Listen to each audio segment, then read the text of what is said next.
Com, the #1 listener-supported radio station on the internet. Please help support this station so this battle can continue forward. Revolution. Radio!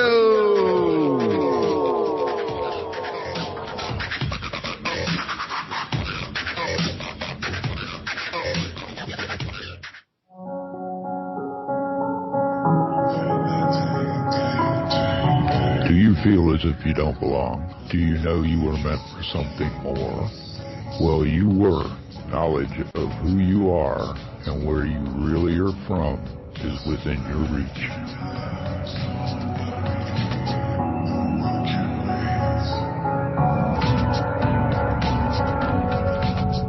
Join Janet Carol-Lesson and Dr. Sasha Lesson as they search for the answers as they open up the Stargate to the cosmos.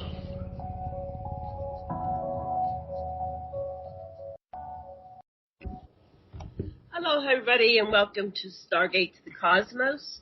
And I'm your host, Janet Lesson, with my co-host, Dr. Sasha Alex Lesson. Our producer is Deborah DeFranco, and you're listening to Revolution Radio Studio B. And today we have a panel with Gloria Ann Hawker and Elizabeth Anglin, and they're both experiencers. We're having a little bit of technical difficulty getting Gloria on. I'm going to try to pull her on again here in a few minutes as soon as we get started here. But she's a native of the Land of Enchantment. She was born and raised in Albuquerque, New Mexico. She's widowed, the mother of 4 children. And she attended Albuquerque Technical Vocational Institute and has worked extensively in medical and computer fields. Her alien military abductions began in summer of 1988, and she found emotional support in the most unlikely places. So she,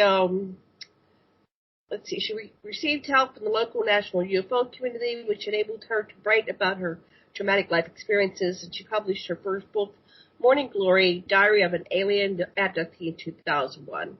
And she wrote a second book, Morning Glory, Ever After, The Story Continues, in October 2015.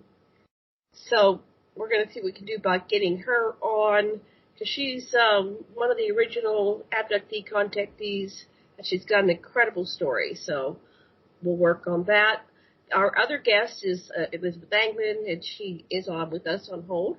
And she's the author of the Experiencer memoirs, and that's eventually going to be a 3-book series about living as an alien abductee and abduction research subject.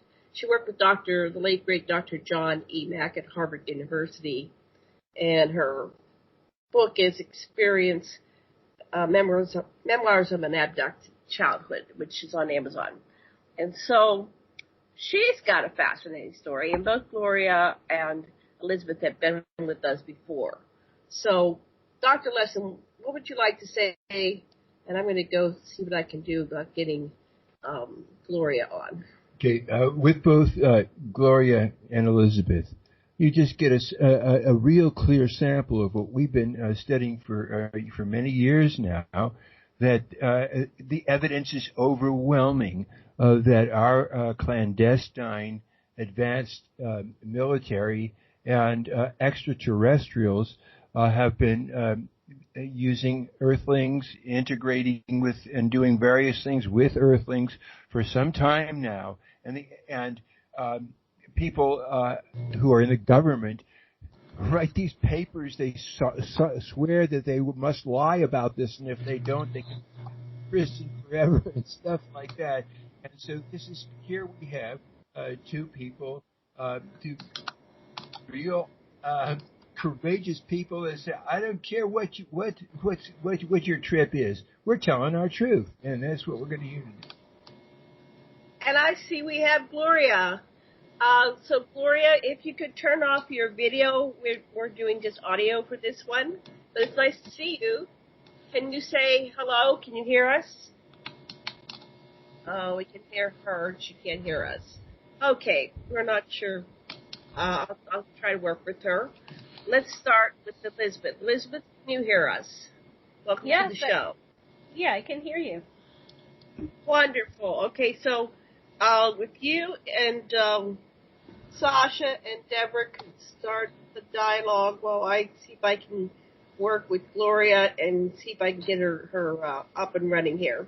So what did you have in mind for the show today? Well, I wanted to have the Gloria and Elizabeth tell their stories and connect the dots. So I need to focus 2 minutes here. So this is maybe a different audience. They may not have heard of Elizabeth's story. I'm a little bit flabbergasted here. So if you could please do that, because I can't do 5 things. Okay, so listen up. In case you haven't heard it, this is a well-documented, multi-witness story. It's evidence. Just like the third building in Bell and Top Fact. Well, Elizabeth's story is that. Okay, so we're Gloria, we're getting feedback. Are you?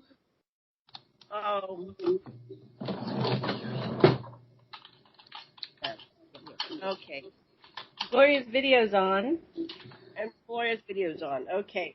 I'm going to have to call her, so I'm going to go around the corner here. And, you can hear me. Okay. So turn your video off. Off? There you go. Yes, turn your video off. There you go. Now, Gloria, you're with us. So I am? Yes, we can hear you. I can't see you. I cannot see you. No, we're not going to do video. We're not going to do video, just audio. Close your eyes. Oh, okay, I was looking for video. No video today. Just audio. Okay, that's what I was looking for. Sorry. Okay. That's okay. Let's just meet in the singularity. We're all here. Right. Okay. So, you may have met Elizabeth at the conference in Albuquerque in the October of 2018. Not sure if you did or not, but today we're going to witness each other's stories and we're going to compare notes. And so Gloria, would you begin and do the Reader's Digest version of your story? Because you and Elizabeth have a similar background. You're one of I call them the first generation abductee contactees. You were both involved with the ETs back in I guess you were in the 80s. Elizabeth can fill in her story. Would you please begin and tell our listeners and Elizabeth and Deborah, who's not heard your story, about yourself? I had originally thought that my awakening occurred in 1988, September of 1988. We'll go with that first, okay?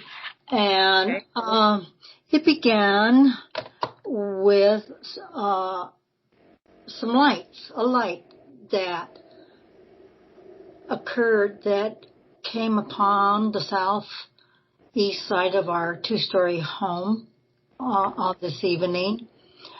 And at this time, the Albuquerque, New Mexico balloon fiesta would be occurring. These are hot air balloons. And at that time, they would allow hot air balloons to go over the Sandia Mountains, which we lived not too far away from the Sandia Mountains, very close. But at nighttime, we found it very unusual. And when I went out to the balcony from my bedroom, which I thought was a hot air balloon, but I could not hear propane going on and off. It was just kind of strange. But I felt it was still a hot air balloon, so I had sent my 2 younger children on up to bed. So I called for them, and I said, there's a balloon up by our house on the southeast corner of our house. Let's watch him. I think he's going to land. Okay, so the 2 younger children come out, which my son, Brian, who was about 14, 15 at the time, and my daughter, Melissa. These are the 2 younger children, who is 14 years old at the time. No, 12 years old at the time. And so we're standing there, and we don't hear any propane going on and off. So then after a while, my son starts making little smart remarks about, ETs have come and ET this and ET that, which I did not believe in any extraterrestrial beings out in our small universe. I was very, very closed-minded. So anyway, he finished his laughing, went on in.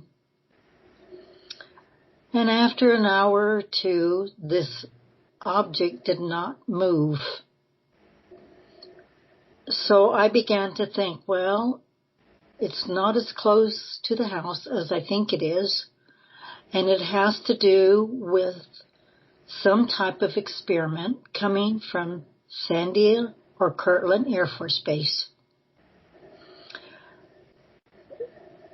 Standing there looking at it, then my daughter said, Mom, get the binoculars. And so she went in and got the binoculars, and we put the binoculars up and look at this object. Strange thing is, this large round light would go off, and in a circular pattern, you would see maybe about 10, 20 other little round lights in a circular pattern. You take the binoculars down, and the big, large light comes on. This happened several times with myself and my daughter. We just couldn't figure out what the heck it is. This object hung around our house in that same place. We would run from the master bedroom, from where we were at, to the end of the hall, to the kids' bedroom, where there was a larger balcony to see if we could get a better view of this thing. And every time that we looked through the binoculars, the big round light would go off, smaller round little white lights would come on. So somebody's playing a game with us. We don't know. I called my dad at the time, can you see this light? It's pretty large. No, they lived down in the valley, and it was too far away. They couldn't see anything. I called both daughters, one was in a sorority and home, and the other one was living on the university. And I called them, and no, they could not see anything. And they suggested, well, call the radio stations, call the television stations. So I did. And so I'm explaining what we are looking at, and all I could hear was laughter. So I finally just hung up. The next morning, about 3 o'clock, I could not sleep. I got my 12-year-old into bed. And here comes 3 o'clock. I was just so uneasy. And at this time, my husband, he had some nighttime work that he was doing, and he was not at home. So at 3 o'clock, I finally got up out of bed again, and directly coming out of a canyon, directly towards our house, is another large white light. Well, the next morning comes. I thought it'll be on TV. It'll be in the newspaper. No, nothing. When my husband got home, I asked him, did you notice anything while you were driving throughout the night? No, nothing. Well, the story goes on. I was working at UNMH, that's the University of New Mexico Hospital. I believe it was on a Tuesday morning or Wednesday morning. This seems so long ago now. Anyway, I was on my way to work at UNMH, and I had to go down 2 flights of stairs after parking my car about maybe 5 blocks away from the hospital. Walking down the first flight of stairs, I got there okay. And then I took the first step down the second set of 10 stairs, and it was like somebody was running and pushed me. And I fell all the way down to the stairs, hitting a cement block wall.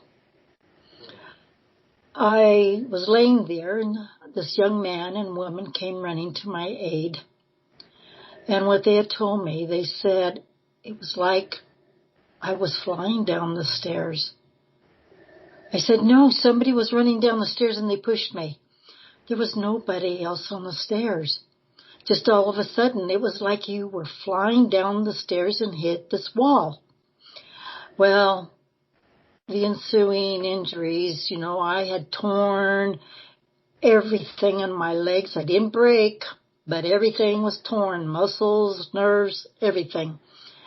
And my head, I had a concussion. I had a cut on my forehead. Once again on my nose. The young man said, I'm running to the hospital to see if we can get an ambulance or help for you. Okay, so he did, and all these people who I did not even know were there, and they brought the employee ambulance, put me into the ambulance, and I was in the hospital for that day. They finally released me with my legs. The kids would call my legs elephant legs because they were wrapped so big, so large with the wrapping.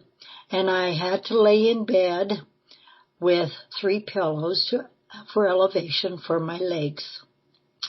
Well, my mom and dad spent that day with me because my husband had to go back to work.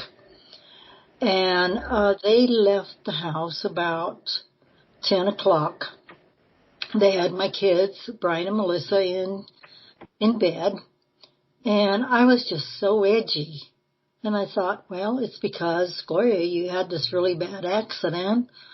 There's no other reason for you to feel this way. So I turned off the light, and a few moments later, the north wall began to illuminate with real pretty colors. Now, these colors, the night before that we saw these large lights on the southeast corner of our house, we also saw blue, green, and red lights on the crest of the Sandia Mountains where the large towers are at. And then we saw an airplane trying to circle these lights. Okay, so I'm lying in bed, and these colors, they looked very calming. They were kind of calming me down. But I couldn't understand why. I would look around. There's no lights coming around behind me because it's a wall and there's the door. Couldn't understand why these lights and long shills, long panels, the blues, the peaches, the greens, calming colors, and then what came through the wall were 5 ungodly creatures. I never been very, very close-minded to the fact that other beings were in our large universe. No, to me it was just a very small universe. No, I knew Saturn, Mars, Venus, but nobody lived on them. Nobody. We're the only life here on Earth. But having these 5 ungodly creatures walk towards my bed,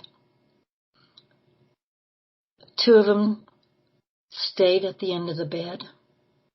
And I am thinking, I am screaming so loud as these creatures came closer to the bed. One on the side of my leg. The other one came towards my head, and I noticed only 3 fingers. One stood by the door to the open hallway down. I hollered at him. I said, "Don't you dare go down and bother my children. You leave them alone." I was screaming and trying to move my body, and I didn't realize I wasn't moving. And I couldn't realize, why isn't my son and my daughter coming to my aid? I'm screaming as loud as I can. Little did I know that they paralyze you. Little did I know that they control your voice. That night, the two abductees that were on the side of my legs unwrapped the heavy wrapping.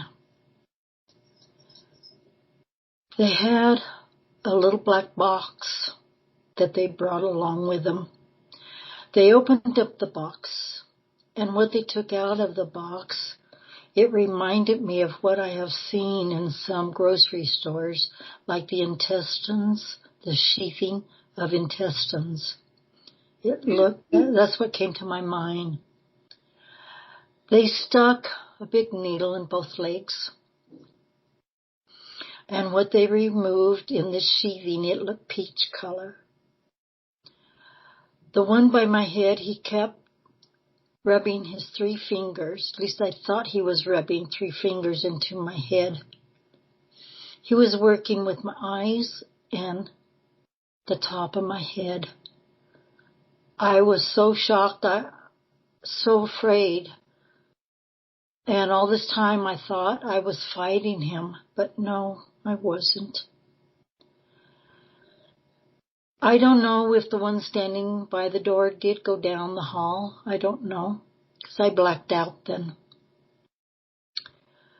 I woke up about 6:30 the next morning. The bed was in such a disheveled condition. The blankets were on the floor. My legs, they tried to rewrap the legs, and they were very sloppily wrapped. The legs were so painful. My head hurt. My husband comes in, and I didn't know how to tell him what occurred. He said, "You must have really had a bad night. Look, why are all the blankets on the floor? Where are the pillows?" And I had to tell him what was going on. I didn't know if he was open-minded or closed-minded. I thought it was hard for me to tell him because I thought he was going to say, "You're crazy, Gloria. You're really crazy. It must have been the accident and some of the medicine they gave to you." But he just quietly listened. Later that morning, my sister called, and she's very close to me, and she picked up something strange in my voice. And she kept asking me, "Gloria, what is the matter? What is the matter? Is it the pain?" And I kept telling her, "It is the pain, but still," I could not tell her. I could not tell her what I had witnessed. The kids had come in earlier. They peeked in. My mom and dad had arrived early to make breakfast for Brian and Melissa and get them ready for school. So there was no problem there. But when my sister, she says, "Well, I'm coming over." And I kind of told her a little bit about these ungodly creatures. And she didn't say anything. She says, when I come over, I'm bringing something with me." So when she came, she stood in the doorway with her hands behind her, looking at me. She says, "I just need to see if you're okay." She walked towards the bed, and she brought forth Whitley Strieber's communion book. Oh. When I saw that book, I screamed because of the picture on the front. I told her, "These are the ungodly creatures that were here, Linda." Plus, she had me read the book. She kept an eye on me. The nights passed. I would notice little round objects floating towards the ceiling. I didn't know what they were. I was so afraid to stay the nights by myself. these ungodly creatures, just to have the feel of their fingers on you. I felt that. I cried and cried. I screamed. What do you do? My daughter would look out the door, the open door. Mom, there's some more lights out there on various nights. Mom, there's some more lights out there. Somebody's got to know. Somebody has got to know what these lights are, who, where. I didn't know what to say, what to think. After a month of all this going on, I was bedridden for about 6 weeks, 6 to 8 weeks. I couldn't get out of bed. Then finally the doctor said, what is good for our Lobos, who are the UNM football team, is going to be good for you. So your husband has to take you to this place for treatment. And yeah, it was a great big container full of ice, but it got me walking. I was on crutches for quite some time, and then I was able to return back to work, to my job there. And then, lo and behold, not just once or twice a week, I would find myself on board someplace, silver surroundings, laying on a bed, hard table. It was cold, freezing, screaming like I used to because here these ungodly creatures have me. There's several of them around the table, taking from me. So, Gloria. Yes. We're going to pause and let Elizabeth tell a bit of her story. Okay, so remember where you are. Okay, Elizabeth, your turn. I had a wake-up experience, but I am a lifelong experiencer. My father was an experiencer. My grandfather was an experiencer. And so my real first experience was when I was 3 years old. And I was, my dad was at UCal Berkeley studying botany, and I was at home in Michigan, and I had a dream, quote unquote, a dream, which ended with me falling on my bed very hard, in a very hard manner, and screaming, and going to tell my mother about this dream that I had, as soon as I got out of bed after falling on it.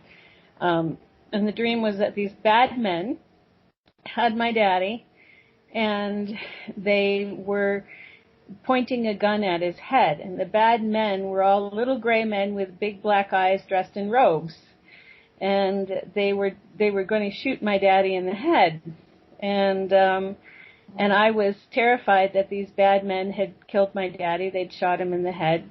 And I was just talking as a 3-year-old will about how Mom had to make sure that my dad was okay because these bad men had him and they were about to shoot him in the head. And they had this gun, but it wasn't a, human-looking gun. It was some kind of tool that they had pointed at the side of his head.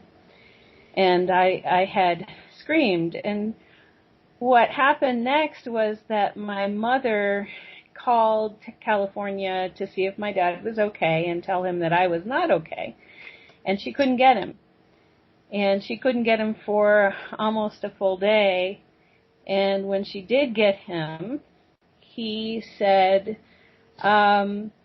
he told her that he heard what she was saying and that he was concerned and that he was on his way home. And he bought a plane ticket and flew back to Michigan. And we didn't have a lot of money. He was a teacher who was also in college with children. And he flew back home. And the reason he did that was because he had been on a botany field trip with other college students up in the Sierras, and they were in a bus on the Sierras are very steep, if you've ever been there, going up a steep-sided Sierra road with a drop-off on one side, a mountain on the other. And in front of the bus was a little silver craft that was parked right in front of the bus on this upgrade through the Sierras. And the bus stopped, and the bus driver, my dad looked forward, he saw the little silver craft. He saw the bus driver freak out and turn around to look about how he could back down the side of the mountain, and then the bus driver froze. And everybody froze, and the next thing he knew, he was missing time. And that bus missed 9 hours of time. So that was why my dad never got the advanced degree in botany that he had gone to Berkeley to get. He came home to Michigan because he wanted to protect his child from something that he knew was going on, which was abductions that he had, that his first memory was also when he was 3 years old. He didn't talk about it when we were growing up. We're from what's called it's a special triangle in Michigan. It was a place where I was born in 1966 in January, and in March of 1966 they had a big UFO flap. And Gerald Ford, tried to investigate it, and they said it ended up saying it was swamp gas. And so this was a place where people stopped talking about their alien sightings because they felt they had been made fun of in 1966. I grew up with that was one of my very first memories as a human being was that dream I had, and that my father came home. I had an experience of a UFO over my elementary school with other kids, and basically teachers saw it, everybody saw it, and they locked down the school until it went away, and then they told us not to talk about it. I had missing time. I had a lot of missing time as a kid, where lots of people were looking for me. The police were looking for me. But the main one was when I was 17, and I had lots of dreams about aliens. I was always afraid of aliens. I used to get made fun of because, she's afraid of aliens, and they knew, if it was nighttime and all of a sudden I didn't want to go do something outside, it was because I was afraid of aliens. But I did do things outside. It was just certain situations. I would be afraid of aliens. Going out to the barn and put the horses up after dark, I would be afraid I'd see an alien in the barn. It would be different times. My sister was aware of this. She told my parents, we had a room together. We were in the same queen-size bed. And she told my parents that I kicked when I slept, and I was giving her bruises on her legs. And so I always thought that I was a kicky sleeper. And then later on, after the alien thing came out, she said, you didn't really kick. I didn't want to see the beings at the end of the bed that came to get you anymore. I wanted my own room far away from you. So, as after I had my wake-up experience, the rest of the stories came out. But the main experience was I was 17, and there was a boy I knew from school who had been in a gifted after-school program with me in middle school. And I had quit the gifted after-school program because he kept staring at me and saying, "I've seen you on a ship, naked, don't you remember?" And I was like, dude, you don't go around telling people, that you've seen a girl naked on a ship in middle school, especially not me naked, on a ship in middle school, and keep staring at me in a weird way and, following me around like a weirdo. So I quit the program because I couldn't get this kid to stop saying inappropriate stuff and staring at me. But he actually ended up dying when I was 16 and I was 17. And he was found in his room with a hole in his head that was cauterized, and there was no blood, his dad was a sheriff's deputy. The house was locked. All the guns were in the gun case. There was no weapon. There was no knife. And they hadn't heard anything. The parents hadn't heard anything in the night. They just came home to his naked, dead body. I mean, they just came, when they were looking for him in the morning, they found him dead in his room with this cauterized wound in his head, which freaked out anybody who knew about this, the cops who knew about it, a friend of mine, another good friend of mine who was an experiencer. She was a good friend of him. Her dad was the city attorney. And so he knew about it. There was a big investigation.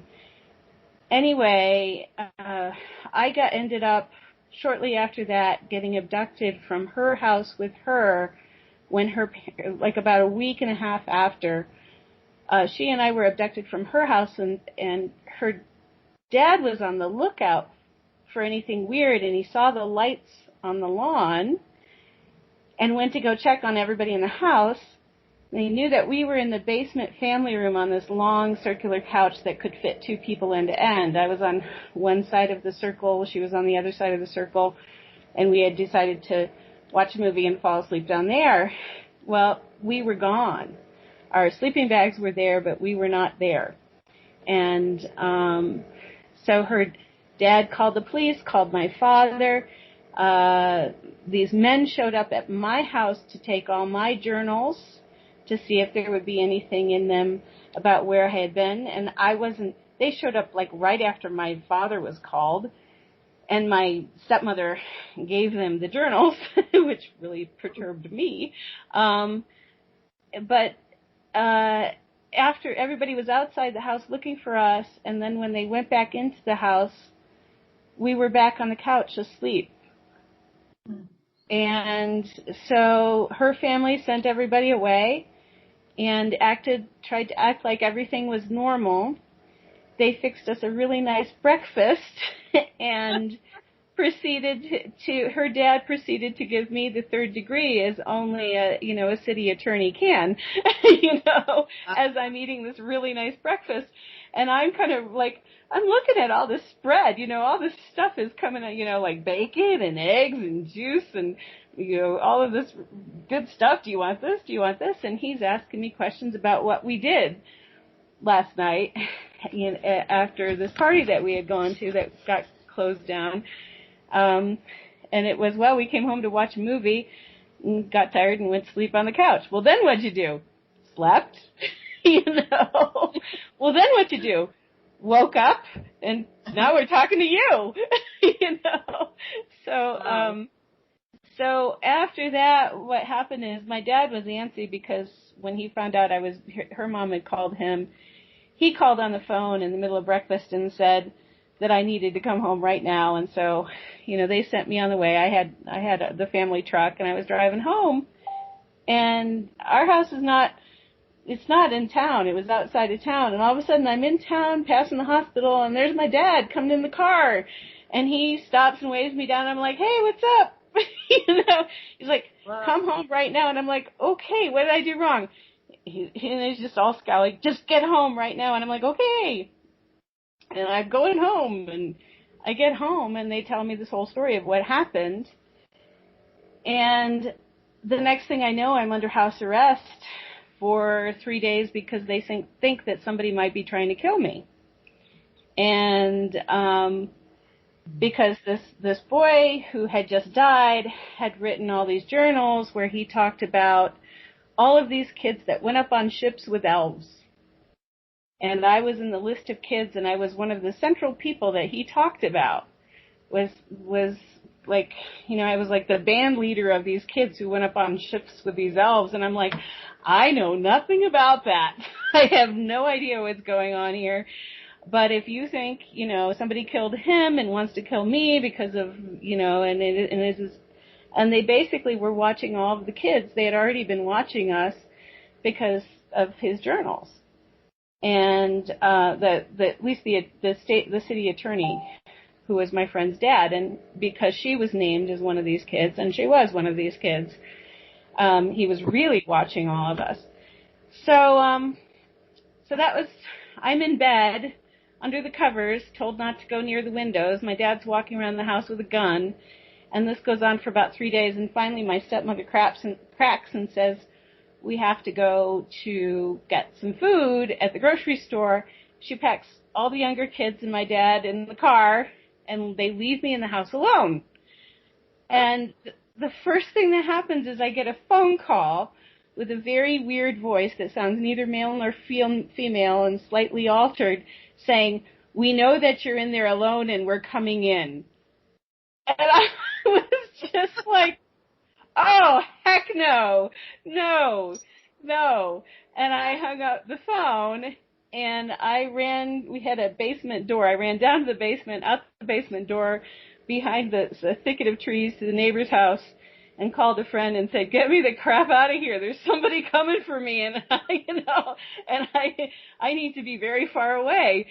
So that friend, who was also on the list, came and picked me up and took me out to her place, and her dad was the superintendent of schools, but her place was even more remote, and I ended up spending the night there. So, and her mother helped me greatly with, a little spiritual intervention, which made me much less afraid. But anyway, time went on and different weird things came up, but my awakening was really October 29th, 1989, when, much like Gloria's experience, I had these beings show up at my apartment, and it was right after a friend of mine from work had asked me what the strangest thing that ever happened to me was, and it was like, well, a UFO landing in my neighbor's backyard, and this was a different, my best friend's backyard, different friend, and so I had all these other UFO things, but he picked out that one, and he wanted me to read Intruders or Communion, and he couldn't find Intruders, so he had gotten me Communion, and he'd gotten it for me a couple days before, and I hadn't read it, and I was about to read it, but I hadn't read it, and I decided to go to sleep instead, and I had just turned off the light when all of a sudden there was a big crash down. My bedroom was a balcony. There was a crash down in the main part of my apartment, and it sounded like there were feet and a bunch of people in my apartment, and my cat got up and ran down the stairs growling at these intruders, and the next thing I knew, as I'm reaching over to grab my baseball bat beside the side of my bed, because, personal protection is important to me, so I have a baseball bat to beat the crap out of anybody who comes up the stairs, I couldn't move. I had one hand reaching for the baseball bat, and I was on my side, and I couldn't move, and I heard a voice in my head saying, I'm coming up the stairs now. And I'm yelling in my head back to this voice, I know you're coming up the stairs, I can hear you. And I could see the stairs as I'm on my side, totally not able to move. And when this voice, the body of the voice gets to the top, it's a little blue-gray guy in a robe with seal-like eyes, not exactly like the Communion picture, shorter, squatter, more of a seal-like face, cheekbones. And he's looking at me, going, look at me. And I'm going, I see you, you mother bubba, da-da-da-da-da. And he goes, look at me. No, really, look at me. And then he turns his face from side to side real slowly and says, see, we're related. And, of course, I'm saying, you effing effer, F, screaming in my head, I'm going to move. How dare you do this to me? And eventually I got up enough adrenaline and I broke the paralysis and I moved. But I was screaming at him the whole time. And he wasn't doing anything mean. He was just saying, look at me, see, look at me, really look at me. It was like they wanted me to wake up at that point before I read Communion, I guess. Well, as soon as I moved, I saw him. I had a skylight in that room. I saw him go through the skylight with a thwop. And I had one of those rolly skylight, shades. And the skylight shade went when he went through the skylight with a thwop. And then I heard these 5 other thwops downstairs going. It was just thwop, thwop, thwop, thwop, thwop. And then the cat came upstairs. And I had heard when he was talking to me, I had a cat toy on a bungee cord with a bell that cat toy had been going. After all the thwops were gone and I could move, the cat came upstairs and looked all happy and was purring and was like, somebody played with me. That was fun. And then plopped down and cleaned himself and went to sleep. And of course, I'm just sitting there in bed going, oh my God, oh my God, oh my God, oh my God.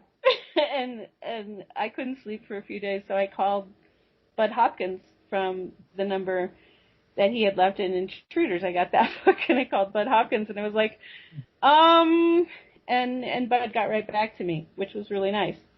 And that led to me working with John Mack. So that's my story. Wow. So you're saying that the alien was playing with your cat? Mm-hmm. Actually, it was probably like 5 aliens were playing with my cat. And he was having a really good time. Oh, he liked it. Okay. Well, that's Yeah. information. I've never heard that. Oh, wow. Now, I'm not sure.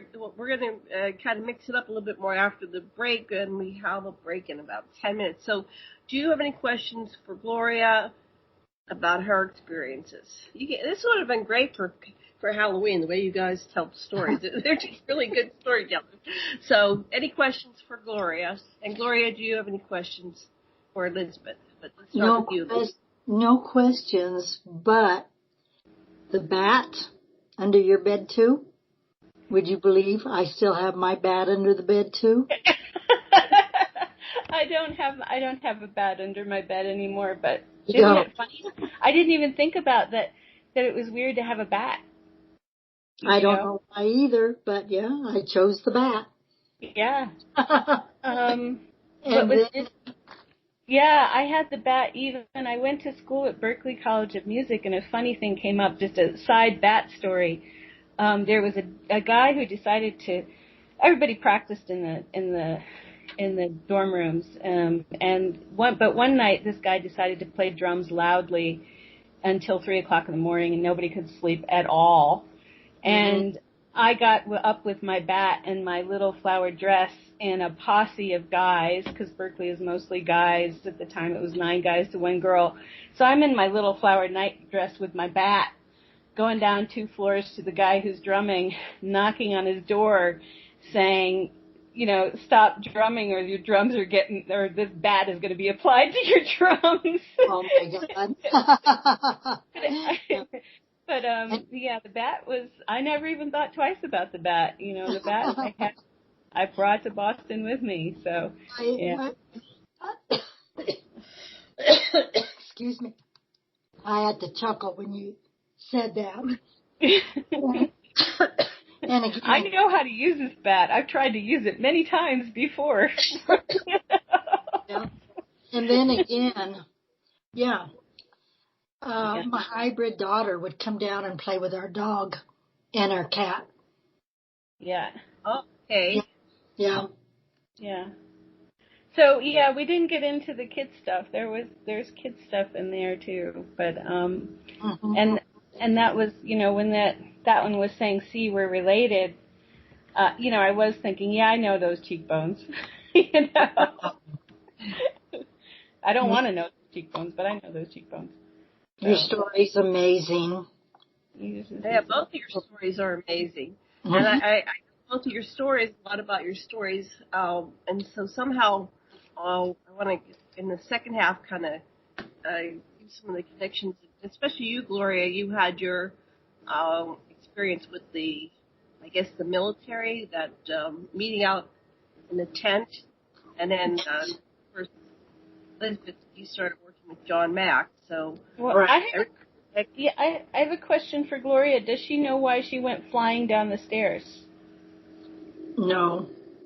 Okay. It had to be them that pushed me. For some reason. Yeah. Or somebody. It wasn't somebody. It had to be them. Oh.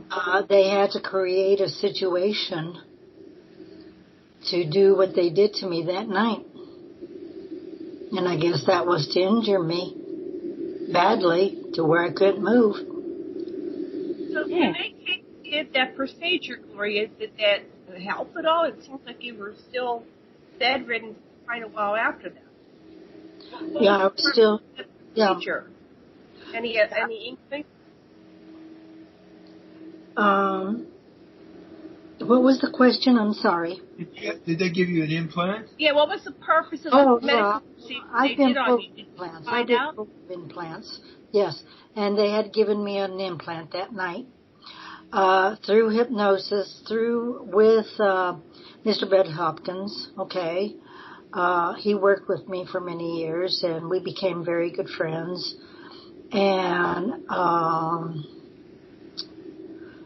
that night, yes, they had put an implant in my head. That's what he was doing. Yeah.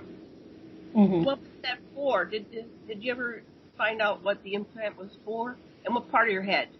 At that time, it was on the frontal part where he was rubbing his fingers, working on my head there, on the front part of the head. But I've had many, many implants in the ears, the nose, the eyes that have come out.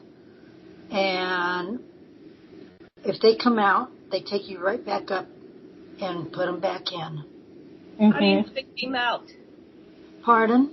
How do you know they came out? I saw them. I had them. Till somebody Yeah. stole them. Yeah. I had quite a few of them, and then I gave Bud Hopkins several of them because he wanted to give them to his lab person to go over them. And yes, they were implants. But then I had quite a few stored away, hiding. And he told me, Gloria, you gotta hide these some other place because somebody's going to break in and take them. And which was the military, I really believe, took them. What do they look And like? what were they made of when his person went over them to see their composition? What did they find? You know, the composition I don't know because Bud never told me what the composition was. They were gray, small, not completely square. On one side, you could see with microscope that I had little black, they were like little wires, little hairs, a whole lot of them. I don't know if those were the transmitters or if that's the way it was attached. They normally came out of my ear. I had one come out of the tooth. It was long and white. I had one come out of, I had several of them come out of my nose. I had a couple come out of my eyes, the corner of my eye. But the majority came out of both ears, the left ear especially. Is this a painful thing when they come out or not? With what? Does it hurt when they take it out? Does it hurt when you pass them? Well, you know, I'm the one that removed the ones in the ears because it felt like a bug crawling. Oh. Something crawling within my ears, and I always used to think it was a bug. I didn't know much about implants at that time until, they started coming and I showed Bud what they were. And he told me these are implants. So, I would dig Q-tips in the ear. I would put hot oil, olive oil in the ear to see if I could get that bug out. I used to have very long fingernails. I would dig and dig and dig. Anything that I could get down in my ears, especially the left ear. And finally, it's a wonder I haven't lost hearing because of what I used to put down the ears. And finally, yes, they would come up. They would come up so far, and I would fill it with my long nail, and I would grab it, and I would bring it out. Sometimes I thought it was in the middle ear, and, I would get my fingernail down as far as I could in the ear, and I could feel it, and that silly little thing would go deeper into the ear. Oh, yeah. Working with it, yeah. I brought up about maybe 10 of them. And then, with the bloody noses, Some would come out with bloody noses, and I'd find it on the pillow. I would find it on the Kleenex. Or again, on the upper nose. I thought I would have a bug up in the upper nose as well. So I would just constantly rub, or stick my long nail up there and just ease that thing out.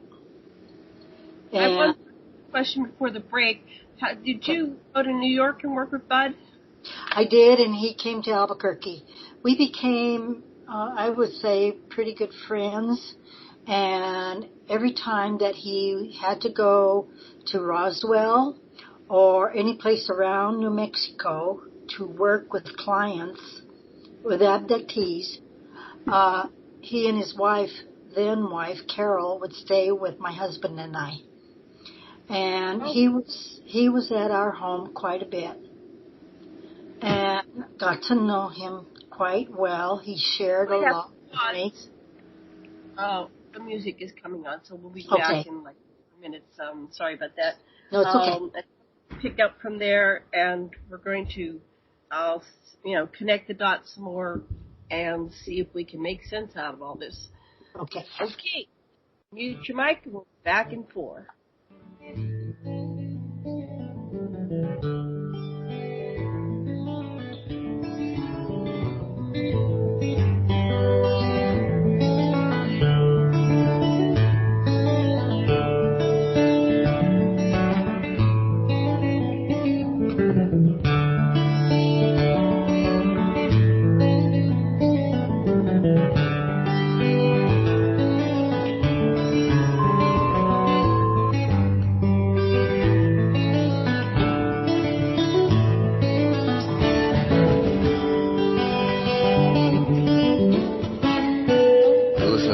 Radio at freedomslips.com, and we'll be right back after this message.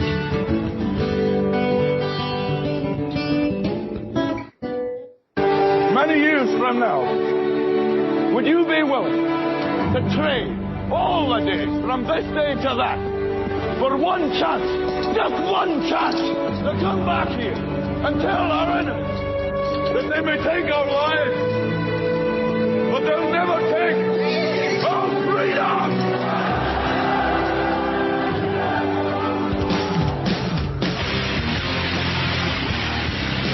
The future is uncertain. I know this. Death is inevitable. I know this. But one thing is certain. As free men, it is our right to live unencumbered and in peace. And those times are quickly drawing to an end. And in these times, peace is certainly an illusion. And as the chains grow tighter, our ability to slip those chains increase incrementally with every passing moment. Inaction is no longer an option. It's time to raise our voices like a cacophony of thunder and lightning and tell the masters no more. And this is Nighthawk, and I say, for myself, no more. Revolution Radio, freedomslips.com, because the freedom is slipping away.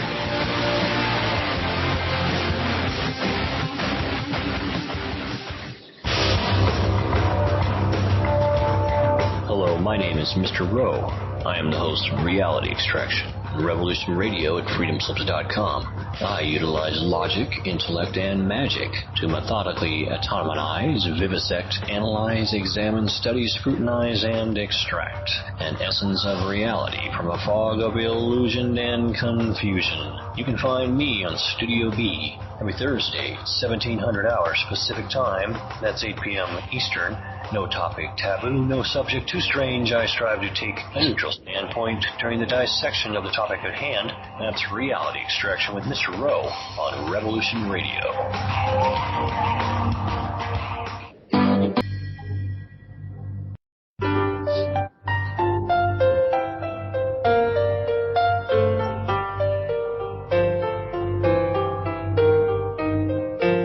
Did you ever feel that things were not quite right? That everything was just ever so slightly askew? Do you have, to paraphrase Morpheus, a splinter in your mind? If you're interested in hearing the latest information about UFOs, the paranormal, ancient cultures and structures, monatomic elements, longevity, fantastic discoveries in science, download it to your brain. Then tune into us. Hi, I'm Dave. And I'm Mackie. And we are Shiny Side Out, Sundays 2 to 4 a.m. Eastern. See you then. Revolution Radio, freedomslips.com. You don't need to expect us. We're already here.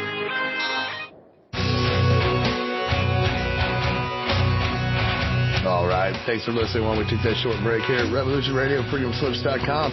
And now we're going to get back to your host.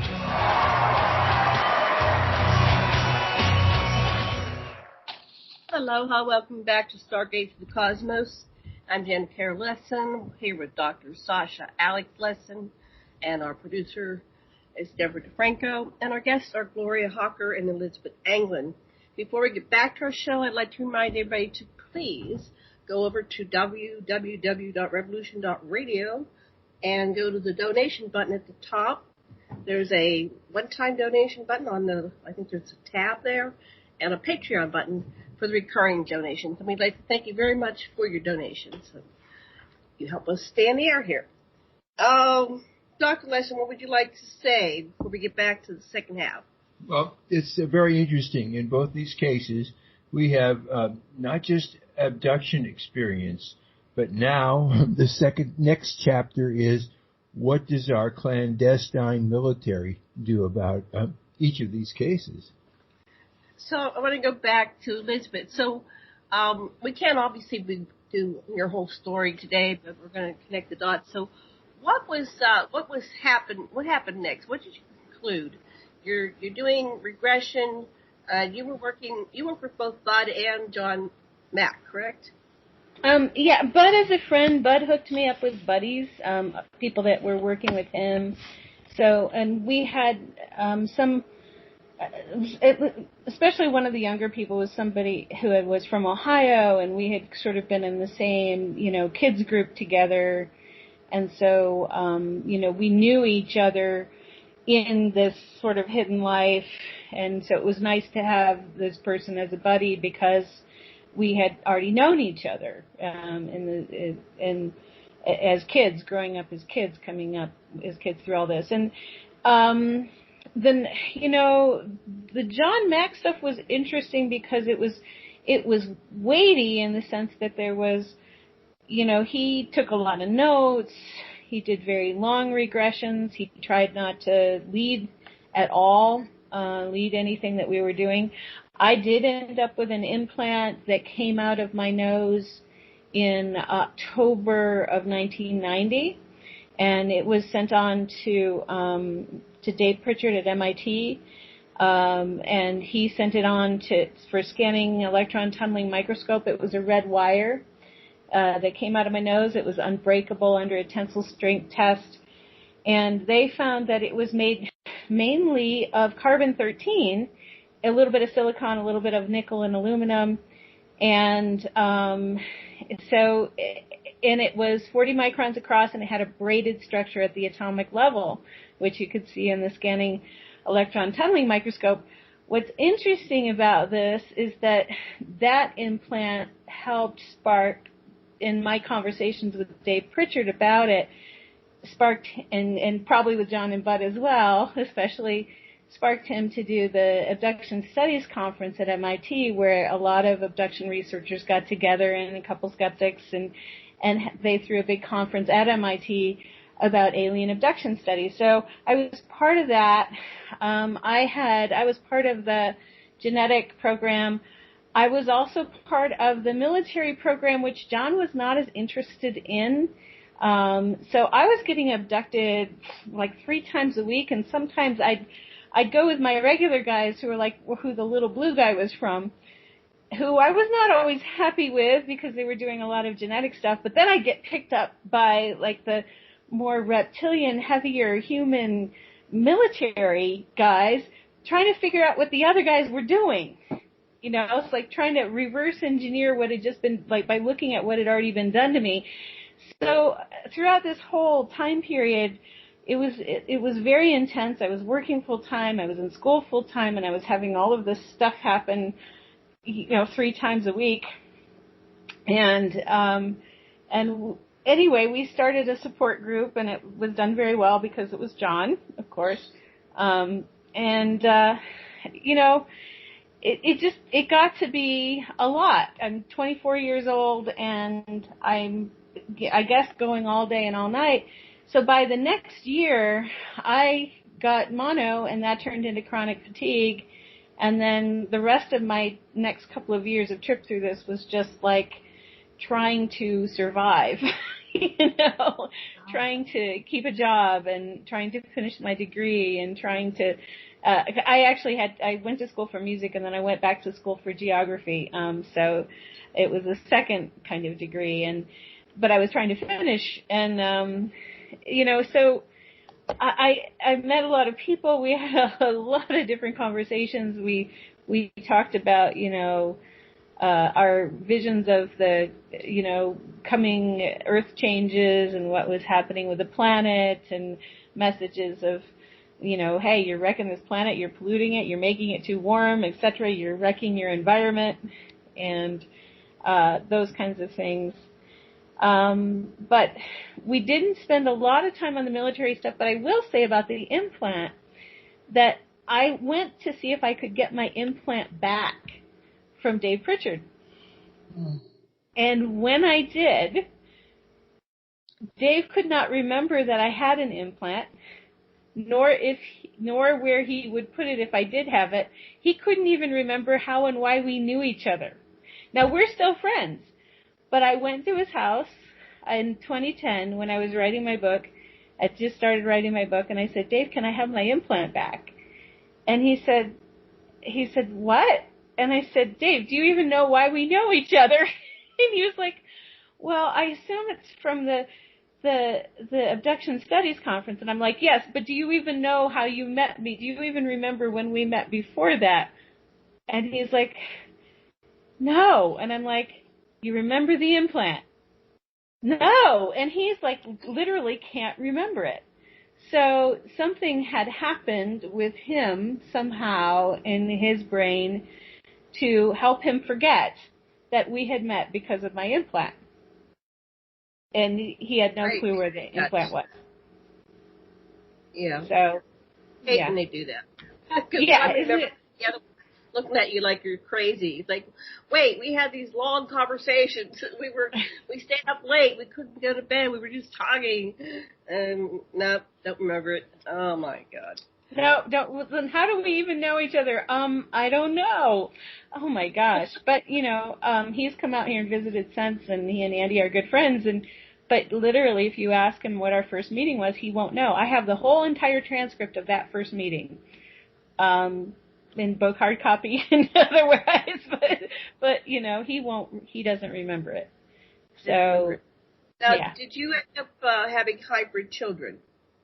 Yeah, well, I think I have a lot of human children. I don't know exactly about hybrid children, but what they did with me is I had children with other abductees. Those are the ones that I most remember. But I had a lot of genetic stuff going on, so maybe I just have blocked out the hybrid ones that are very hybrid. I don't know. Well, I've been told I have children with other abductees, but I think they're still genetically enhanced, even if they're all. Oh, yeah. Well, I have one who was, I have one who's basically, he was a mistake, and they have him because he would have killed me to have him. He had genetic issues from his father's side where I would have died, and he wouldn't have gotten the care he needed if I didn't die. If I did or didn't die, he wouldn't have gotten the medical care that he needed. So his father and I decided that they should keep him, and they did.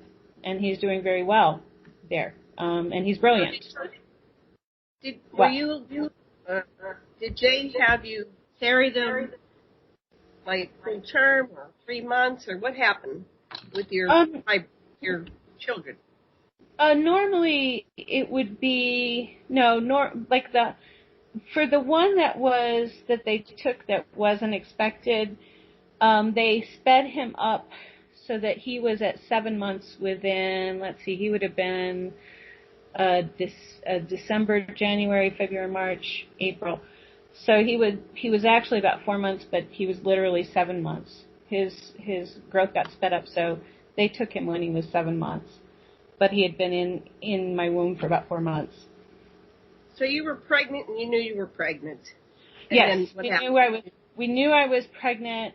I had been in the night that they came and met with his father and I. His father woke up in the morning and said, "You're pregnant," and the aliens were here and we were talking about it. And then when I went to go have my pregnancy test, they couldn't tell from the test, but when they did the exam, it was March, late February, early March. It was right at the end of February, like the first week of March, and she said, it looks like you're 5 to 6 months pregnant from in the way that you're positioned, the size of your womb and everything else, but you're coming up with a test that's wonky, so we're going to do an ultrasound. And they scheduled the ultrasound for April 10th. And I called in the morning because I was running late to let them know that I was only going to be about 10 minutes late. I had missed my bus, and I went back upstairs to call, and they told me that I wasn't on the schedule for an ultrasound. And then I realized that they weren't going to let me have the ultrasound. And then they came that night and they took my son. So, wow. What did that do for you? What did it do to you emotionally? It was terrible. It was terrible. I literally lost it, and it set up the rest of sort of my life of relationships. I was afraid to have. I was afraid that I wasn't going to be able to, that I was going to allow somebody else's child to be taken. I didn't know that the father had actually pushed for them to take the kid. And I've gone back and revisited that, and now I'm like, oh, well, he really wanted them to. But I didn't know that. I had no memory of that. So I thought, if they can do this, then I'm never going to be able to protect my children, and he must think I'm terrible, and he probably doesn't want me, and what kind of mother would let somebody take their children, and what was his motive for engineering this? Who? The father? Your father. Yeah. Why did he want them to take it? Yeah. Why did he want? Well, he had the kid had some pretty severe genetic issues that weren't going to be able to be dealt with well with the medicine that we had, and he also had. Oh, I've met the kid. I know my son. I know him. The aliens could project. They have what's called a probability field projector, and they could project, and they do genetic scans all the time. So they were able to do the genetic scan and do the projection, saying, so they have like lots of different ways to find out what your probability of something happening. So, okay, we've done a genetic scan, and the projection is she either tries to have the baby and it might kill her, and it'll be really hard for her to take care of it, and you're probably not going to be all that committal, because that's really what it came down to for him. He was kind of not terribly able to commit. He had a fear of commitment, and so having this kid's going to be really, really hard for her and the kid, or we could take the kid. Okay. So that's what went up. So they didn't give you a vote? No, I got a vote.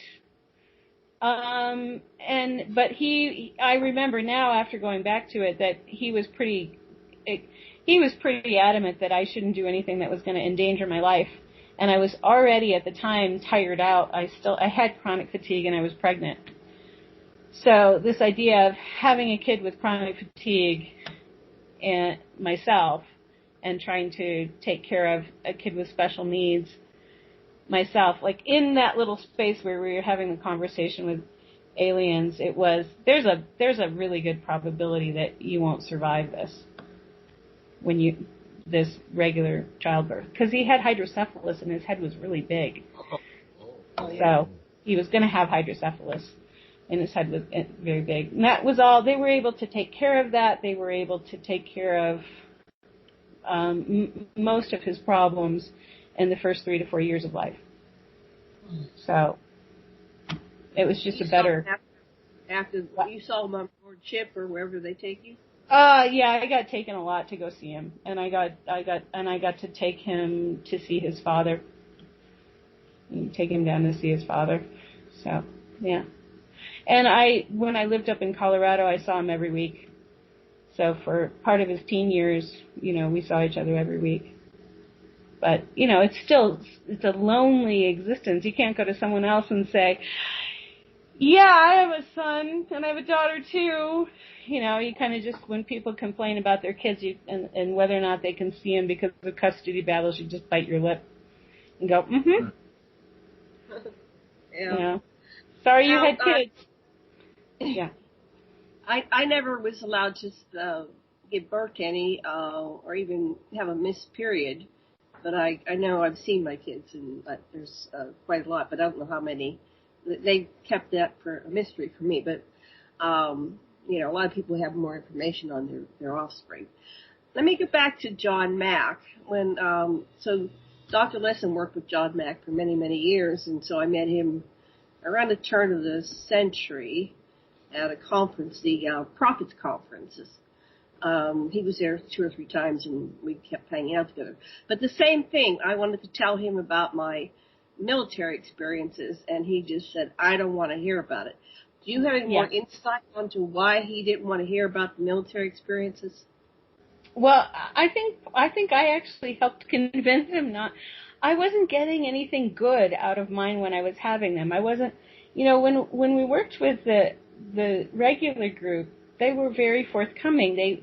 They were aware that the regressions were happening. They were aware when they were happening, and there was like this seamless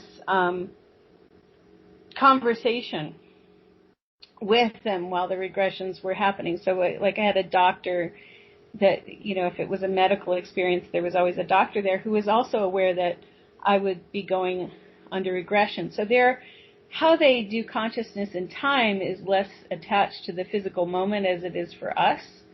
So if your consciousness is, you have a focus of your consciousness in the body, but if you come back to a moment with your consciousness, to them, they can still see that conscious focus of yours being present at that moment. And so they were actually very, very present during the regression as they were during the original experience. And in fact, they were leaving clues when I was having experiences. And the other thing they were doing, because it was John Mack, is they were making it very easy for him, because they wanted the information to come out. And this was the way that they wanted to get that information out. They were like, okay, we're going to give you somebody or several people that we will make it very easy for you to work with them and work with us. So I'm very well aware that some of my experiences were a bit easier with that group than they were for other people, because I was getting the better experiences so that they would be fed to Dr. Mack. And I remember walking past groups of people who were complaining bitterly that I was getting better experiences or better treatment because I was working with Dr. Mack. And I'd be like, I'm sorry, dudes, I can't do anything about this. It's like, tag you're it. And so, but it was hard enough. It was hard enough because I still had to go talk to people at Harvard, and I had to deal with the skepticism, and I had to deal with remembering it. And, so I had it hard enough. But in the actual on the ship, when you're having people wait around for their turn and everybody's kind of grumbling, oh, look, she goes to the front of the line, it's kind of like, yeah, I'm sorry. I didn't mean to, make you have to wait longer. Or, so they knew exactly what was going on, but the military ones, it was more procedural, it was less humanistic, it was more, it's usurious, anti-human and usurious, and he just didn't want any part of it. He didn't want to know about it. And did they take you to a military base? And I don't know. No, I always got a room that had like funky wallpaper with a reptilian, and it looked like a dentist office from the early 70s. And and the materials were like done, it's like you're in a chair and it looks like there's a metal table with implements on it, with metal implements.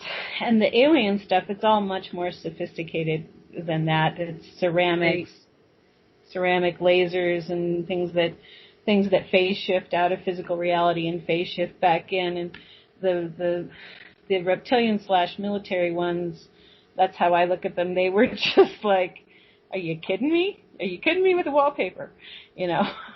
So yeah, it's like they get all the leftovers for the abduction stuff. The furniture's like from the 50s and 60s, and it's like, well, can't they at least update their decor? What did your reptilian look? What did your reptilian look like? Yeah. Well, I never know how tall anybody is because I'm in a chair, but it seemed tall. Actually, I've seen different kinds of. I've seen flying, winged snakes. There's the kind that looks like a Hathor, which is a reptilian that looks like a standing cow. The one that in the room with the stuff is just, I don't know. Maybe take a T-Rex head or a raptor head and put it on a bipedal body. I don't know how you would. Red eyes, red yellow eyes. Red, yellow, orange eyes, raptor head from Jurassic Park on a standing body. Yeah. When you go to the internet, have you ever seen anything that looked like what you saw, like an artist rendition? You ever just Google? Yeah. The woman, I think Linda Moulton Howe was working with getting pictures, and some of those pictures that are in the Alien Discussions book that Linda Moulton Howe was working on with people look very similar. Yeah. Wow. Okay, we're going to pass the talking stick back to Gloria. So, Sasha, I have a question for Gloria. Where do you want her to go? I'm very interested in this. When you were paraded in front of the military.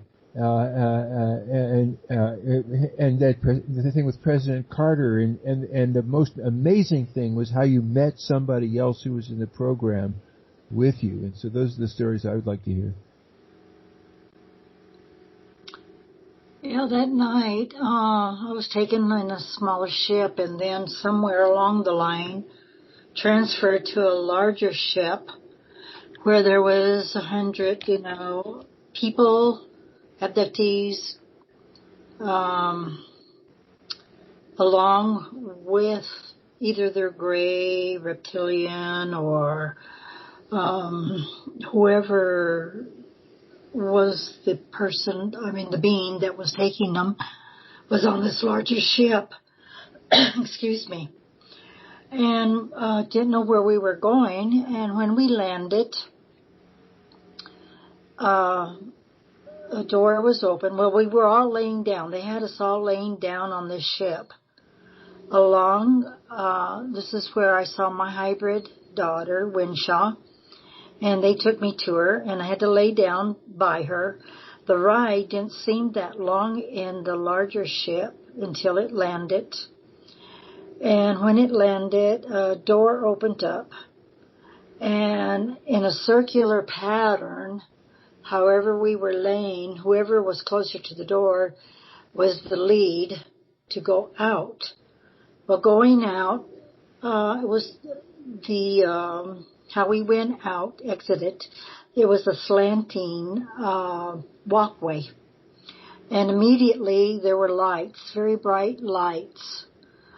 There was a certain pathway that we had to stay on. There was ropes on either side, and we had to stay within these ropes. I started looking at the dirt and what the light was showing me because I wanted to know where are we.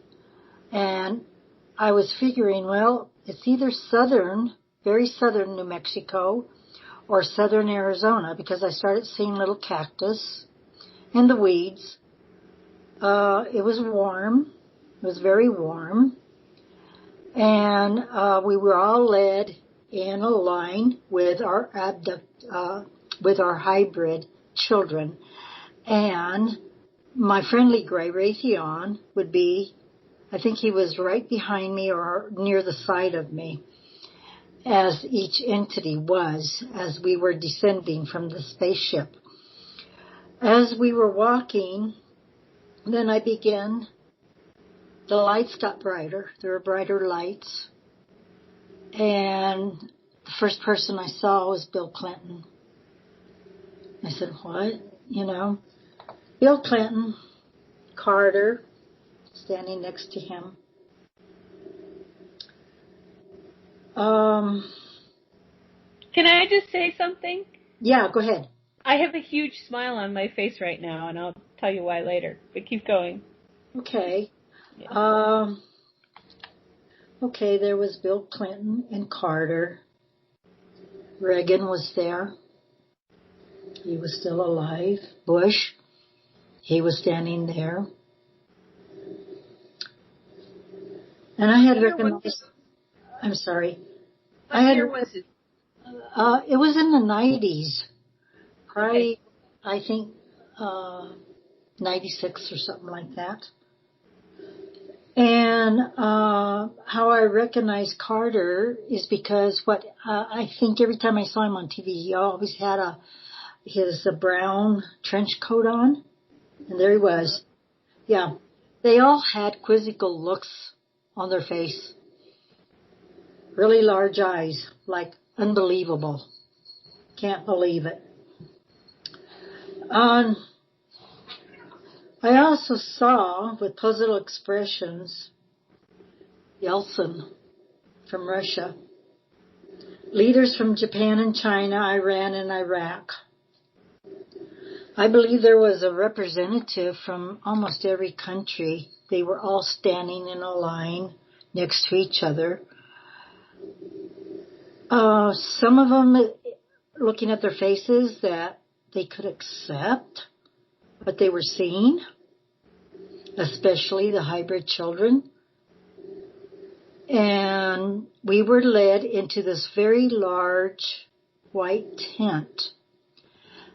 Before we went to the tent, I was able to look over, and it was like in between lights, or I really don't know how, but I saw a mountain. It was a full moon that night, and the moon was behind the mountain, and the mountain was like in the shadows. So I really don't, for some reason I feel that we were in southern Arizona. As we were led into this very large white tent, there was a lot of white folding chairs, a lot of them. And there began coming in through another door a lot of other entities from other planets. And what I heard, what we were being told, Federation meeting. And our presidents did follow in. I really don't know how many hybrid children or entities that were in this line behind me. And, but I had seen some of our presidents come in, and they were sitting towards the front. I believe it was Carter and probably Bill Clinton. There was a long white table with a white tablecloth. There was an emblem, and I don't remember what was on the emblem, but I just remember it was round, and I remember seeing some blue on it. But they were going to have a Federation meeting with all the high-profile governors or presidents, whatever you want to call them, entities from, our country, from our world, being there. We were stopped for a while entities were coming in one door, and all these other high-profile people from the other countries were coming in from the other door. And they were told to, you look at this line of people. You keep that in your head of what you're seeing. And then we were led out through another door and around the tent back into the ship. What concurred with that meeting, I don't know. It had to be very important or something to let at least our presidents know and other governors, from all the other countries realize that, yes, there are other entities throughout this universe. And yes, we have hybrid children to prove that we have this technology. And we've got a lot of technology. Who's in charge? Was it the Americans? Was it an extraterrestrial? No, it was extraterrestrials were in charge. Which ones? What species? There was the Greys, the Reptilians, the Nordics that I saw sitting at the table waiting. And, you have with the Greys your various different Greys. You've got your tall Greys, different colored Greys, as well as your Nordics and the Reptilians. You had your praying mantis, which I had been involved with as well. There was some other figures, they said it was from the Universal Federation. And yes, that they also have contact with each president of each country, when I say government or governor, I meant, the presidents of each country. They know each one. Did you like a speech or a presentation? Did anybody welcome everybody? Was it They welcomed everybody. Yes, everybody there was welcomed. Yes, and like each president that we have had since Truman or Roosevelt, when this was discovered, and more studies had been done, more sightings, more knowledge. Well, each president, right at the front of their term, they are let known. They have papers, they have pictures, they have videos to show each new president, to make them aware of what is going on. And because of all these entities for their technology, they are allowed to genetically take us, human beings, for their technology. They know full well what's going on, each president, each government throughout the country, but they keep it a secret. They are made aware of it. They know. Just like our new president-elect, I'm sure he already knows because he was already in the White House. And now he's president. So, president-elect. So he will know too, full scale of what's going on. But then you come to genetics. And genetics and family. It goes way back with abductions. And through all that, I think, even from Lincoln, I think he probably knew as well that each single president. What makes you think Lincoln knew? They were around then. They were around people then. So can I interject something I was told? Okay. About that. So, I have a friend who's an alien, and several now, and family. I call him the engineer. Mm-hmm. And when I was working with Dr. Mack, it was really expected that we were going to have disclosure.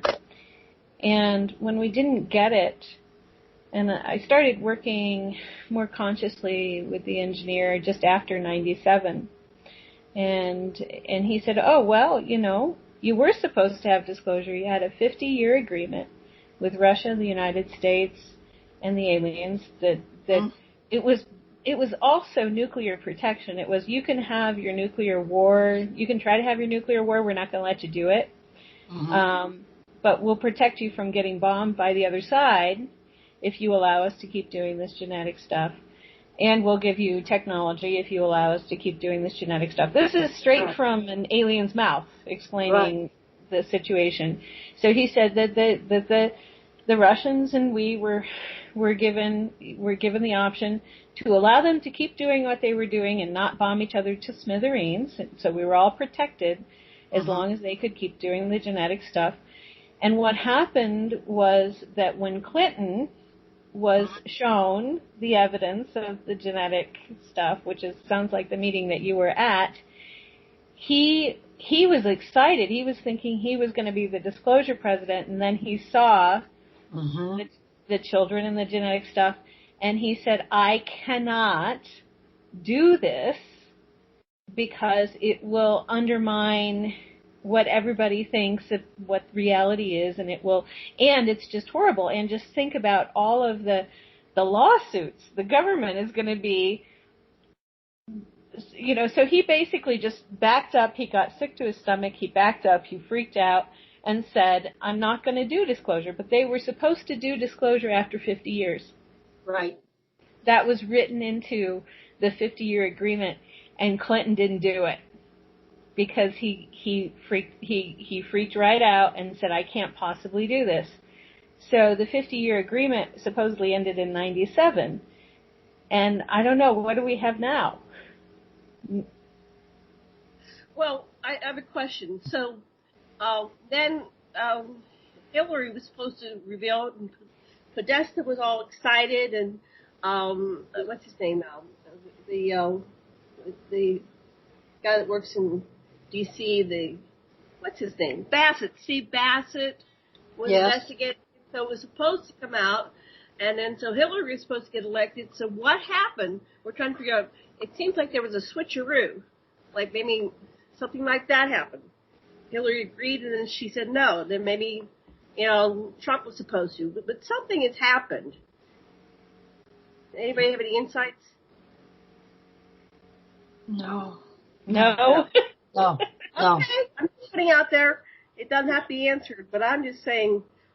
To me, I think Trump got information because you heard things, in like the Space Force stuff, and I think Podesta and Hillary got information. But I think when they really look at it, if you are an outsider looking at my situation or Gloria's situation, to you it's terrifying.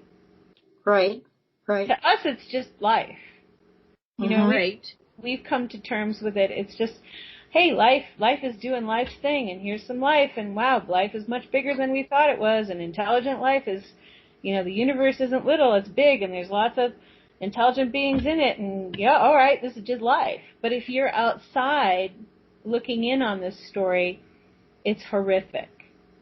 It is. And it's the worst PR any president could possibly want. I think that's what happened. I don't know, Gloria, what do you think? You know what I'm thinking? You think they're going to give us the technology and the cures for diseases? Does that mean we're just going to know about it? Or they're just going to give it to our military? Yeah. Well, yeah. Is it the public disclosure, or is it going to be? What's your thoughts on that? Right now, you know what I'm thinking? Okay, you take President Trump. Okay. He's thinking of technology, the advancement of technology coming from them. He has shown us over and over again that we, the people, don't mean anything to him. Yeah. As long as he can gain that higher technology, he's going to be number one. Right. Yeah. So, go ahead, Elizabeth. Well, and it's also look at where he has his money. Yes. They have technology that would make oil completely obsolete. So right away, all of these people who have money in oil are going to find that they are penniless because Right. this technology makes oil completely, and it keeps us from burning up the planet. It takes away all the petrochemical pollution because they have technology that is not made in that way, that doesn't pollute in that way. It takes away a whole sector of the 1% that is reliant on oil and petrochemical products and the pollution. It also takes away power from a group I'll call the power mongers who don't care if we wreck the planet. They'll be quite happy if we do. Yes, right. And so dismantles the pharmaceuticals, the whole because there'll be cures for diseases. There's no incentive right now to curing diseases because they've monetized it. Everything they monetize. Everything everything that they have to offer us, it isn't something that ethically or in any kind of integrity that you want to give to one group or one person and make them an oligarch over everybody else, because that defeats the purpose of why we're here as human beings.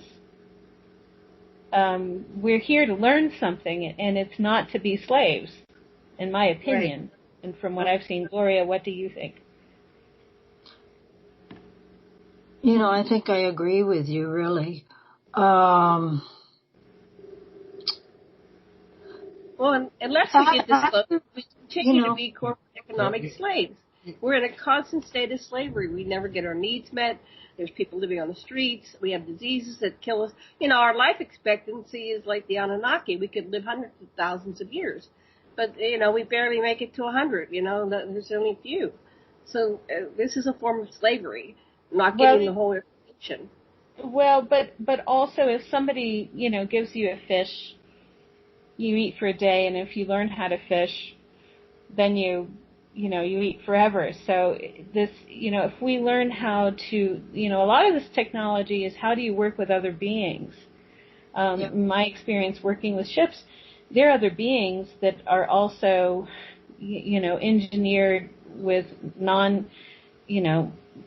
there are other biological beings that have other things with them. So it's like a lot of the technology and all of this has to do with how are you working together? Well, we work together like crap, okay? And then you're going to take that to, well, how can you work with other beings? Because a lot of this technology is actually working with other beings. You're not just working with technology and that's a tool and you pick it up and you smack the rock with it. It's you're working with another being. You're working in concert. You're working in cooperation. We don't even work in cooperation with each other. We have such a lack of self-esteem that we have this whole class of people who has to own everything because otherwise they don't rate, right? From being involved with these meetings myself with the Federation, all that dissolves. It's like those Star Trek episode where they accidentally beamed up somebody from the 60s. They adapt and they instantly have evolved into this other level of awareness because they're subjected to a whole completely different civilization. It's not just technology, but it's how do you govern each other? It's a sociological transition. We need to learn to evolve. We need carrot and stick here. Well, we've created our own stick, but we need to learn to evolve in order to accept the carrot in a way that doesn't harm us. Right. Okay. It's learning and accepting. To this different system, we're going to begin behaving that way. Just like the person was beamed up to the Enterprise. They're not savage and primitive, and they're like, wow, sign me up for the Federation, right? So that's what I've been experiencing. Go ahead, Gloria. What were you going to say? No, what I was going to say, it's learning every day, accepting, to have the knowledge to go forward. You were talking about slavery. I don't think it's slavery. It's not slavery. And they're also looking to better themselves through us as well. Mm-hmm. Learning exactly what the human being, the human being mind is.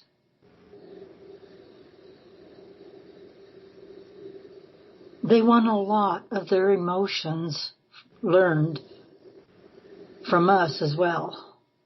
Mm-hmm. And no, I don't think slavery has anything to do with this. I don't think they're keeping us in slavery like the story of the Anunnaki. I'm going to agree with, the story of the Anunnaki is that we were meant to be slaves. I don't agree with that story. I don't think the aliens are trying to do that at all. I think they consider the aliens keeping us slaves. Whoever's controlling the world right now, I don't know what's going on with the powers that be that are in control of, it seems like our presidents and everything are kind of puppets. So who's the puppet master? Who's pulling? Yeah.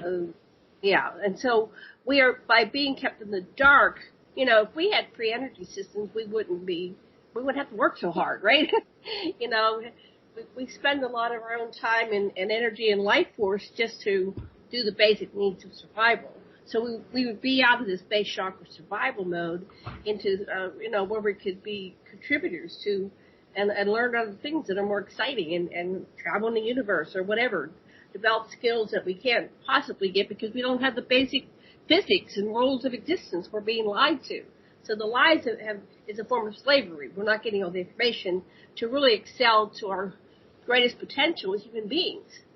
Sasha, you wanted to say something? It just seems to me that it's transcending a dualistic consciousness, and some of the dualisms is empathy versus hierarchy, and so that once we understand that's the basic principle, then we can get it. So that in some of the smaller issues, technological innovation has to be balanced by social services. There's a series of formulas that you need to embrace whatever opposites you're confronted with, because if they're opposites and you can embrace them, then you have a dimension that you've spanned. It's quite it's obvious once you think of the mathematics of non-dualism. Deborah, did you want to add in your 2 cents? No, I don't. Okay, we have about 7 minutes. Do either of you have any questions for each other or any information you want to fill in? You're quite knowledgeable, Elizabeth. Thank you. You as well. Thank you. I had not heard your story before, and it just brought the biggest smile to my face because I had waited to hear. I have my 2 books out, so they're there for you to read, and hopefully they will help. But what I was going to say, after I came to a medium with this very mean gray that I used to call the doctor, he had no respect for human life.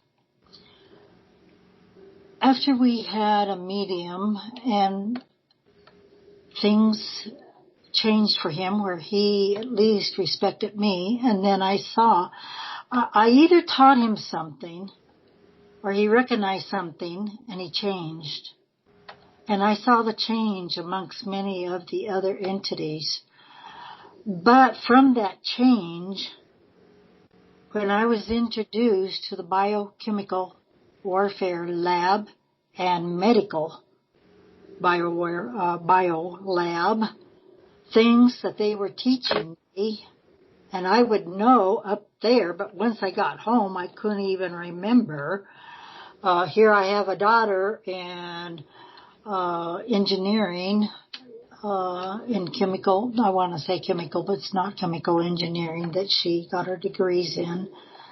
And just some of the things that I was taught up there. And maybe because of my mentality, I couldn't remember what I was taught at that time to bring home to you to teach. So you give that as an example of me. Now you take some other human being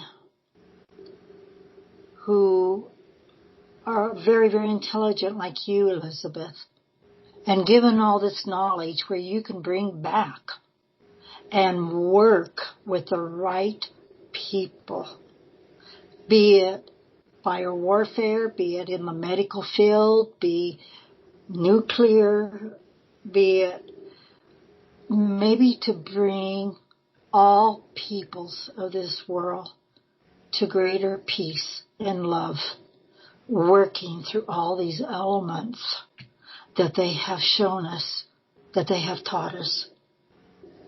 But then you got your devious people down here. What do you know? You're crazy. You don't know. I don't know. You are in the Albuquerque area, right? Yes. Yes. I highly recommend you go have lunch together or something. Connect the dots some more and then come back and do another show. Because I know both your stories, and I don't even know all of your stories. And you two have so much information. I'd like to maybe we can figure out where we want to go to get the rest of the story. We're running out of time. Gloria, you had a whole story about your husband. Can you briefly just kind of leave us with a teaser? What happened to your husband? Okay, Los Alamos Labs, he was very involved in, where I had no security whatsoever to be able to get into these very secret labs where I had encounters with the Greys there in Los Alamos. I was told north, not very far from Los Alamos, is underground. Guess who's there? The Greys. It's an underground base. My husband passed in 2005 with glioblastoma multiforme within 9 days of diagnosis. Not even a month later, another abductee family lost their husband for the same reason. Where did this tumor, fast-growing tumor that took my husband and this other abductee's husband in 9 days? Military, government, because evidently my husband had some very important information that he was learning. I believe he also was an abductee, and what I have been told, yes, they cloned him in the hospital bed and took him. He is supposed to be working on computers now on the mothership. And you saw him up there, right? After he passed? Yes. But I think it's a clone up there. I think my husband did die. He has contacted me. So you heard from your husband, his soul. Sometimes they transfer the soul into the new clone, so that is confusing. Yeah. Okay, we have one more minute. How would people reach you? Real quick. Thank you, Janet. Janet, I want to say thank you. Okay, thank you for having me on your program, and as well as Sasha, thank you. Thank you. We'll have more. And then Elizabeth, your website. Thank you both. ElizabethAnglin.com is my website. Thank you. Okay. And thank you, Nice to Gloria. meet you. Thank you. Thank you. Yeah, Gloria is a great hypnotist too, and so if you need a wonderful hypnotist in the Albuquerque area, she's tops. She's great. Okay. Thank you. Thank you for that. Thank you. Part two some other time down the line. Thank you for joining us. All right. Thank you. Bye-bye. Bye. Bye. Aloha. Aloha. Adios. Life is yes. Where's our music? Not sure why we're talking music. Anyway, thank you for coming, everybody. And we'll be back again